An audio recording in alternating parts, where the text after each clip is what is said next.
तर माझ्या मित्राला बोललो भाई इथं नाही आता अजून कोणतरी जमा कर काउंट कमी पडतं ग्रुपमध्ये. हा तर माझी अजून एक एक्स गर्लफ्रेंड होती तर त्यांनी तिला विचारलं. तुझी एक गर्लफ्रेंड पण होती आणि एक एक्स गर्लफ्रेंड पण होती. ग्रुप मधलेच होते. ग्रुप मधलेच.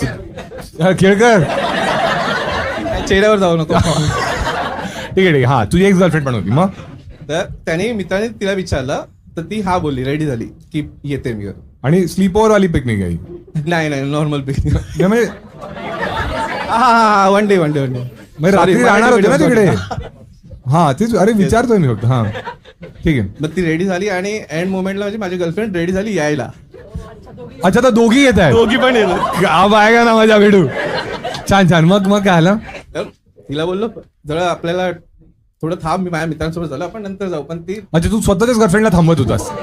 किती नीच आहेस रे. मला माहिती होतं तिकडे लफडी होणार होती. लफडी नाही तिकडे तू झोपणार. एक्स गर्लफ्रेंड येणार होती. हा छान तर ती रेडी झाली तर मी बोललो चल आता तुला काय आता नाही बोलू नाही शकत जास्त. तर बोललो चल. आणि तिकडे आम्ही गेलो. आम्ही सगळे